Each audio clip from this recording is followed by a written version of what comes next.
Welcome to another edition of Time for Forgiveness, the show that not only teaches you how to forgive, but also gives you compelling guests who share their stories on how they found the path to forgiveness. Now, please welcome your hosts. Here are Kelly and Bob Pascuzzi. What an exciting show we have today, and I'm just like giggling. Can I use that term? Absolutely. I mean, Sean Parr, I got Bob and Kelly Pascuzzi. It is time for forgiveness, and we have got a very special guest. We're going to go east to the Beverly and welcome Roger Wonson. Roger, how are you today, my friend? Very good, very good. Well, Roger, it's such a pleasure to have you on, and an honor. And there's a number of different topics. We're all fighting over who's going to say and ask what questions. Yeah. But I have the pleasure of starting out. And when Kelly saw your article on the national news, we both said, we want to talk to Roger. We want to interview Roger.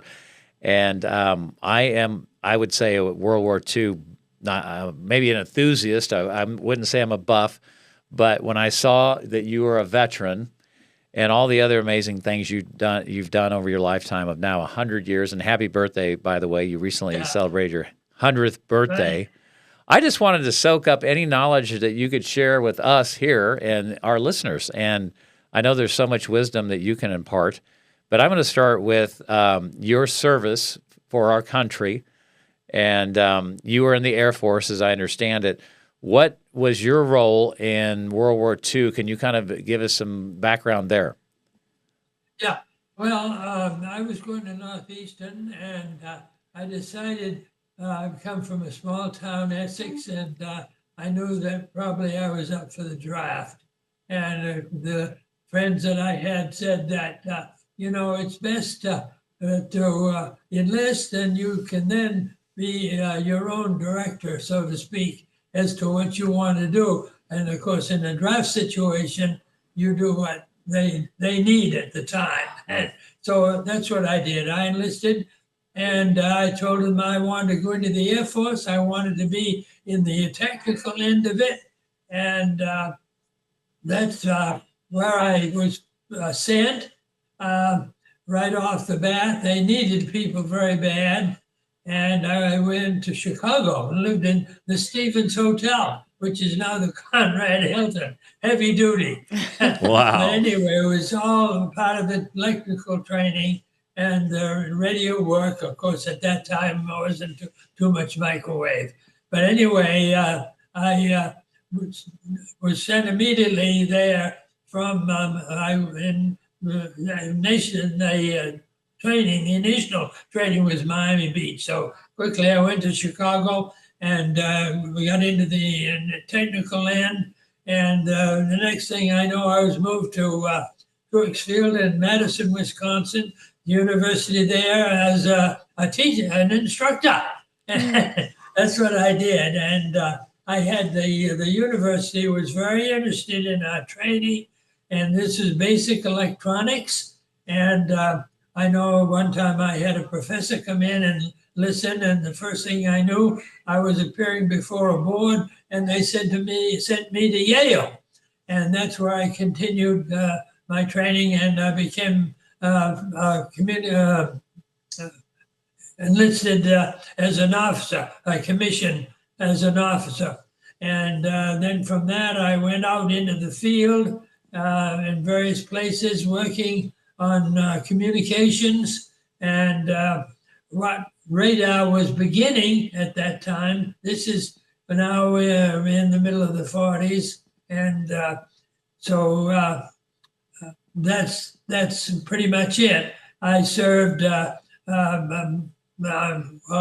hard to remember the exact years, but I got out in 1946, I think it was.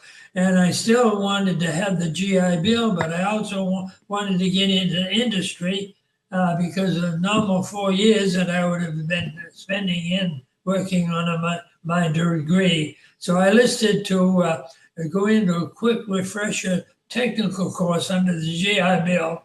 And from there, I went directly into Raytheon. I had a cousin that was connected with that. And of course, the Raytheon was the first commercial producer of the transistor that was developed by Bell Labs, and this is now 1946. So I joined Raytheon in 47, and I stayed with them for almost 40 years. Wow. And so I retired in 86. So I've had a long time. In fact, I'm almost up to the point where I'll spend more retired Right. or equal retired work as I did on the industry. But anyway, in the work changed to my interest in music. And the interest in music is what I've used now. I've been in two senior retirement settings, and I've quickly on that, the setting I had that was here actually under the old management, and I spent some time here working, living in a senior retired center place where I was impressed by the activities that they offered. I got quickly interested in the director, and would you believe that I moved my drum set and my saxophones in here? And she was most helpful to me and to her. I feel that I think just I'm not going to talk too long here about that, other than I connected with her. And just one quick incident that we had, I feel I like to mention. A woman came in to perform. She was hired by her, the activities director, and she said to her, "Now, I have an in-house drummer, and I want you to use him." And she said, "Oh, no, I have my own thing, and I don't want." Well, she said, "I'm sorry, and I have had to hire you. I know you have a beautiful voice, but I want you to use the drummer." She heard me. I had a couple of small groups in, and so she wanted me to play. Well, of course, when I showed up, she was not a happy person being and she saw this old man come in here. What in the world? And then when we walked into the room to play, of course, my friends there now knew me, and they said, "Hey, here's Roger to play drums." Well, of course, she said, "My gosh, what am I into here? This guy is some clown or something. The people love him." So anyway, quickly we played and we connected, and it was a win-win.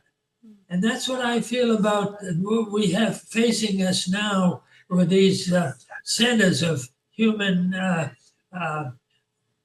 place to carry on and be of interest and help. And that was a win-win. And that's when I feel that now being a part of the interest of having services for elders to make this hopefully a nice, a good time. Yeah. A brighter place. Yes. Yeah, right. So I don't want to go on other than I like this win-win. Win-win. This is most important to me, and because just let me add that I was married almost 75 years to my partner, and we had a wonderful time. We designed and built a house and lived and grew the family in the 70 years that we had it. And the only thing I want to say is that when I lost her, I was holding her hand, and I knew she was going. And I said, don't leave me, please, let me stay. And of course, that was that. And I had to resolve to myself that not to feel sorry, but to realize the blessings that we had. And that's my goal is now. And of course, I know that every senior comes in may not be having the interest in music that I have, but music to me was what was the savior, that I could have this win-win. Yeah. I love that. And Roger, now you're 100 years old. You've been playing the drums for countless years. How many years? 80 years. 80 years you've been playing the Rock drums. on, Roger. I And love it. tell me about your band, The Current Voltage. Well, I had, of course, when I was working, I told my wife one thing that you have to remember. I don't want you to be a musician's widow. In other words, the family is it. And we worked together. And she knew that music was an important part of me and my retirement. So it worked out. We had a wonderful time. And I first was given quickly a player saxophone when I was 5 in 1929. And the saxophone was just now beginning to be popular in this country. And so I had that. And we put on in the Essex a minstrel show. And of course, they wanted me cranking that. They called me the Rudy Valley Jr. But anyway, that was the beginning of my interest in music. And my family, my father was a singer, my brother was a singer, my mother played the piano and organ, and I grew up in music, and that was how I got started in the saxophone, because and the drums. My brother played the drums, and he was 18 years old. 6 years older. I was 12. He was 18. So I picked up the drums. I asked him. I said, can I practice on the drum set? So actually, I ended up. My cousin had a whole bunch of 78 big band records, and I had a Victrola, and I practiced the drums over and over and over, and that's how I got started in the drums. And then, of course, as I got 12, I remember playing in the minstrel shows and looking down in the orchestra pit and seeing real saxophones. And boy, that's what I wanted next. So then that happened when I was 12 and 14. I got my first saxophone and I took lessons. And I used that primarily I did a lot of big band work, all volunteer, not a profession, something I loved. And they were popular in that age in the 30s. And so but the small gigs that I played at, in nursing homes and whatnot was strictly on the drums. So I had the two to go. And in my connection now with these living, assisted living places that I've used that. And I've found that the activity director are 100% to help out we elders. Mm-hmm. And so many of them that I found were trained in it. And I can't tell you how impressed I have been. And what happened was I had all this win-win business in the first health center, which was called Motive Number One. You see, what happened, they sold out or changed management and spent a lot of money on restoring this place, new windows, new everything inside. And so in my immediate, I had to go to another center where I waited until I could get back here. And now I'm back here, and we're getting people in, and I'm hoping to get into my win-win situation.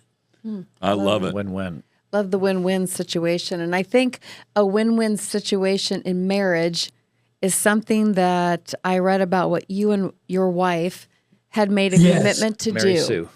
Never go to bed angry.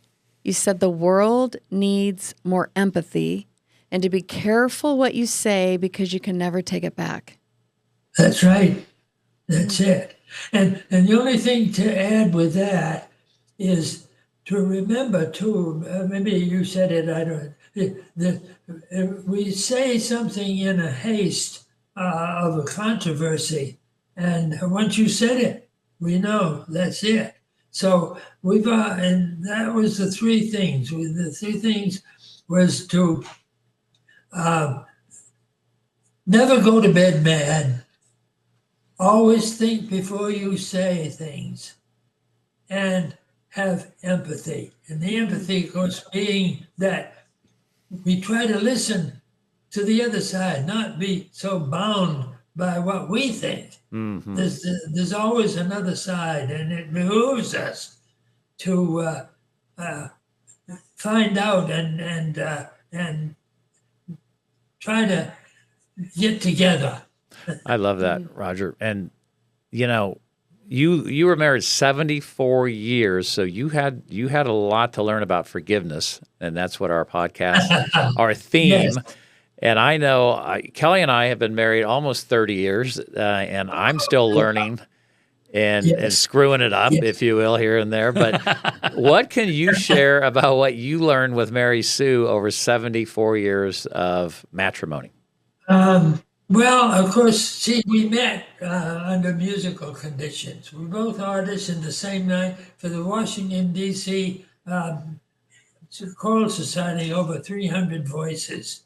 And so music was our basis, really. And, the moment I saw her, I fell. She's the one. And because we could work together, and like, for example, I would have engineering pieces that I wanted to. Well, I had the things that I published, and she majored in library science and got into computers. I helped with that. I have our own computer and so forth, and she would look at my work and help me in that way. And it was, and I hopefully, I tried to help in any way I could. Or she was, of course, not into computers, and I was. And the programming, we had one of the early computers, the Tandy 1000, and of course, we had to use the floppies and the programs, and she would say, "Oh my goodness, I can type this on my IBM. What are you doing here?" Well, we got through all of that, and she got into it, and of course, moving and replacing and spell checks and everything.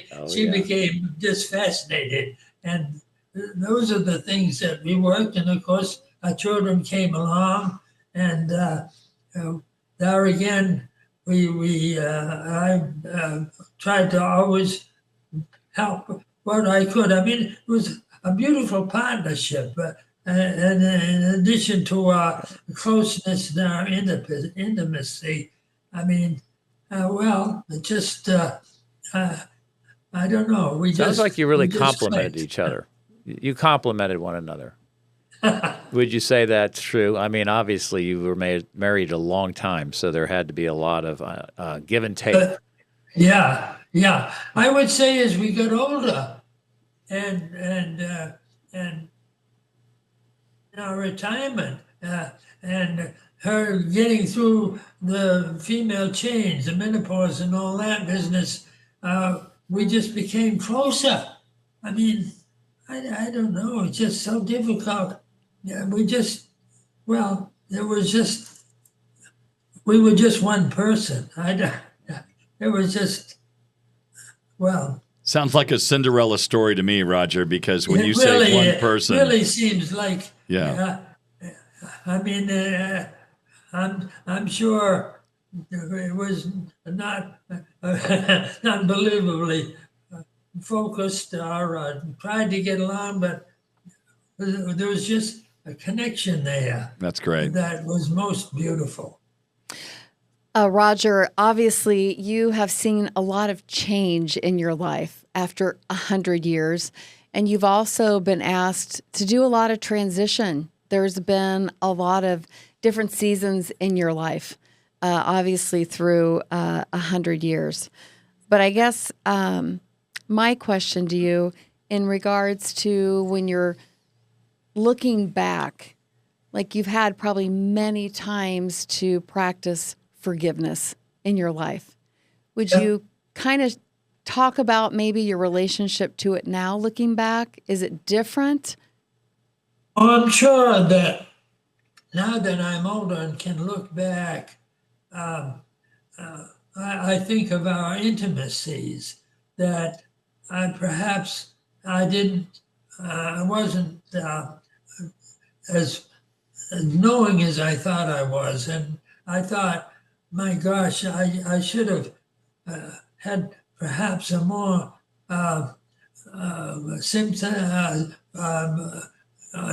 helpful relationship. But there again was my wife that I never felt there was any animosity. I guess we both just tried, and we tried to please one another. And that period in time where the children, we've had the children, and they're through college and they're married and they have children of their own. And it was, well, we had a closeness that, and it wasn't 100% perfect, but it was something that I look back on that I was given the blessings of living together and being one person.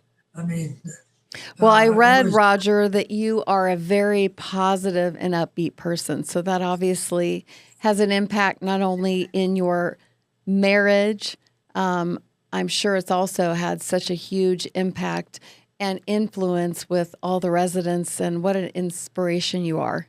Well, yeah, I don't know. It's you try to face your life instances, and I've met a lot of people, of course, and the win-win that I had working with, let's say, the person and enjoying it with ourselves, and we've passed it on. So I guess that's been one of the things that I like. For example, I played in two big bands, one on Tuesday and one on Thursday in the morning.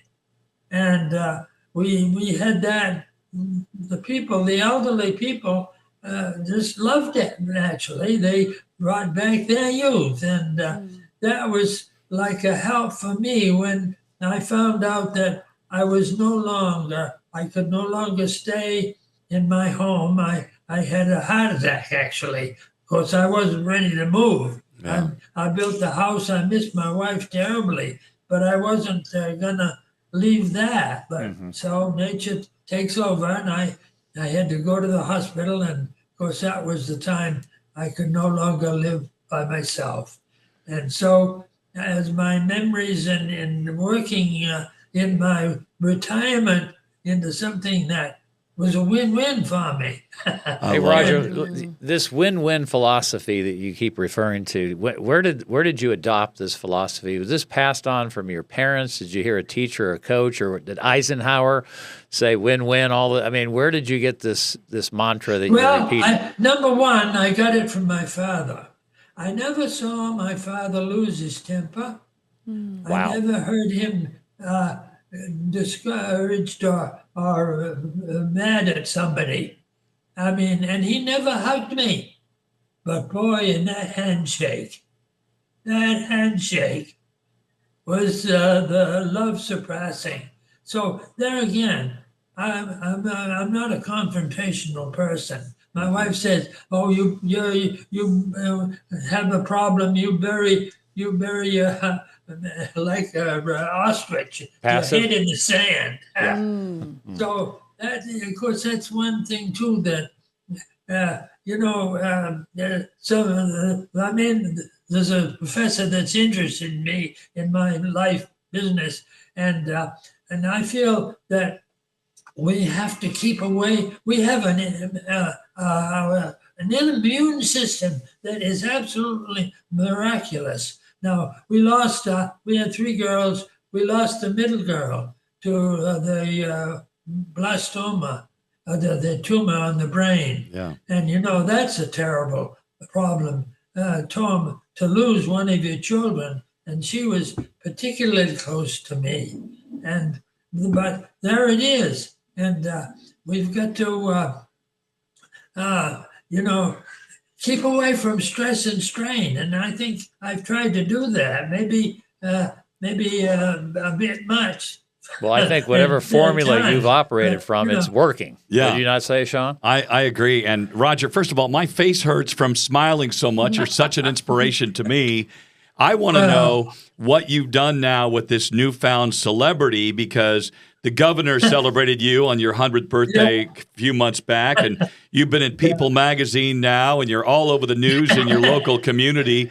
But I think the one thing that you keep saying with the win-win is the power of positive thinking. One of your mantras is it can strengthen the immune system. I'm glad you brought that up. Yeah, right. Oh boy, that's right. And so those are the things that then you try to also, one of the things that I'm not so good at, I kind of mull over things that have happened to me that were not pleasant. And the person that passed that on, I'm sure has long forgotten, and I'm still mulling over it. Isn't that strange? Why can't I get rid of that? But well, you've had a long time to mull it over, nature. Roger, but you're still going strong. That's what I love about you. You must have a way of dismissing that at some point, though. You don't guess so. internalize it, right? I want to go. I need to ask you this question. So you saw the birth of the transistor radio, the onset of this, early technology, and now we're sitting here and you're looking at us on a screen and we're looking at you and we're real time. Yes. And could you ever, in your wildest imagination, ever even imagine something like this, not just being some fantasy movie or something? Yeah. I think the first thing I'm amazed beyond words at the human condition of, say simply, engineering frictionless. Friction. I mean, take a look at Edison and the cylinder recording, and then watch that down through the years. Mm-hmm. And of course, we were working for better sound techniques, and then we come in to the digital era and the CD. Mm-hmm. And now in the CD, no more needle, no more friction. Of course, we have a motor that has to go, and that's the next generation, which we have now storage in the digital form. But that's the part that just blows me away, that we've moved. I mean, you think of the era in history where the Dark Ages, I mean, it just went on century after century. Right. But every step is in there. And so we moved into this digital area, and, well, there it is. Right. So many advances over the last 100 years. It's mind-boggling. But when you said you look back at 1,000 years before that, and we barely progressed, right? And then bang, here we are today. And so anyway, Kelly, that leads me right into your question that I know you're ready to answer. I wanted to ask Roger. Well, it may not even be a question, but it's just a comment that I think I'm just becoming aware. There's probably residents that you live with that maybe never get a visitor.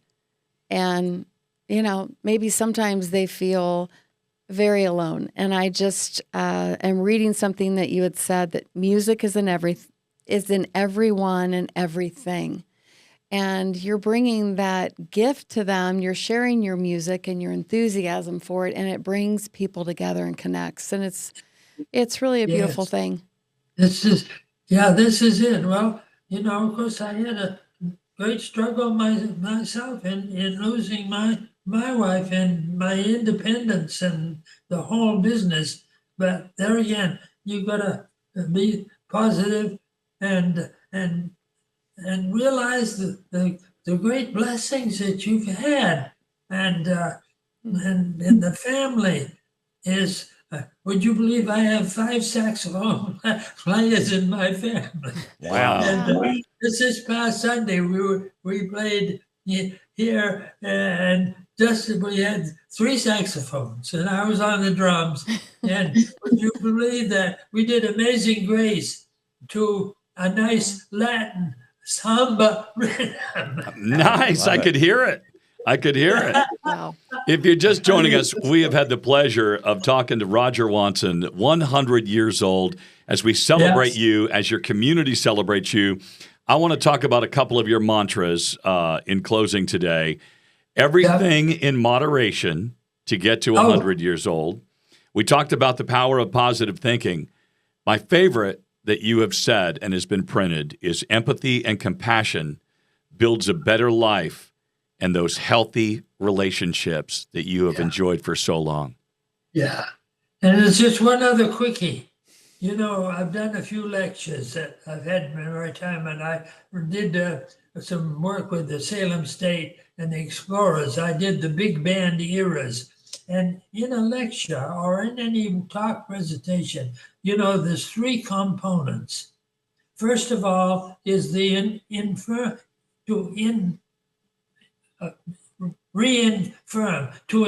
what you're talking about. And don't go overboard, because if you're an expert in something, you have an apt tendency of crossing the T's and dropping the I's, which you have to enlarge and quickly. Don't get too involved. And the second term is to be inspired. I mean, you can say, I'm not so-and-so, and everybody goes to sleep. You've got to keep the inspiration. And the third term is entertainment. Yes. And if you can do those 3 in the proper rotation, and especially the entertainment can wake everybody up. You can see the compliments there. But there it is. I mean, I don't know. You try to... I'm sure there's been times that I perhaps get off on a subject. Well, you're inspiring to Well, us right now. I got to ask you, Roger, did you ever consider that you would reach 100 years? No, Wow. no. That wasn't no. so. That wasn't a goal or anything. I want to live to 100. Oh, no. Okay. No. The idea is to try to keep positive. I love that. And, Roger, let me ask you that. I When you think- say positive, let me ask you, what do you mean exactly when you say you need to stay positive? What do you think of? Well, I mean, you can talk about a certain subject, like, for example, when I was in the working, there's always parts of any investigation that you have a tendency, perhaps, to go down an avenue which you say are not as familiar with. So, in other words, to keep positive, try to keep concentration and to work on what you do know or what you are trying to find out. I mean, I don't know. It's of course, in any kind of conversation, you're apt to bring up the less desirable. But if that deters from anything, I don't know. It's Don't say it, trans- right? Yeah. Just go the other direction. I love that. And Roger, we can't thank you enough for the gifts that you continue to give. You talked about entertaining, and here you are playing the drums at 100 years old and having more fun doing it, because I'm a fellow percussionist myself. I love to watch you play the drums. It is so exciting. And I love your spirit. That's the one thing that we're going to take away from this today. You are such a blessing to all of us. Well, now let me add the final thing. Yes, sir. Yes, the final thing. I read the New Yorker, and in the New Yorker is a alto saxophonist in New York City who's a tremendous guy. He's over 100. His name is Marshall Allen. And the interviewers went to interview him, and they say he came bounding down the stairs. And when I read that, I said, "Well, I can't bound anywhere. I'm a walker."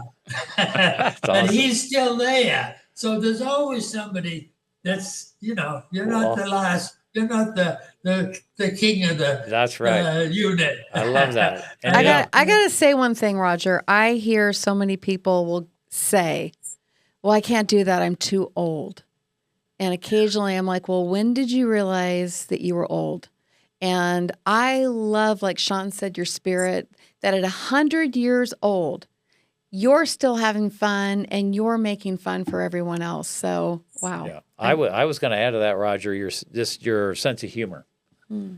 And would you say that's a big component in your longevity is you don't take things too heavy, perhaps? Yeah, that's it. And like I see someone that's still making it, and that's great. And I realized, I guess I really I gave up driving when I was about 96. Okay. Yeah. And I made a couple of bad judgments, and I realized, hey, this is your time has come. And I mean, I guess of course I have to use a walker. I can't. Well, I fell once, and I went to a cane, and then I fell again, and now I'm taking physical therapy. I have a gal come in and help me. I can stand blindfolded now for 2 minutes, but no, that's the thing. You try to correct what you want to correct if possible, and well, Right. there it is. You do the best with what you have. And, Yes. And you're an amazing example of that. I have a mother that's 11 years younger than you.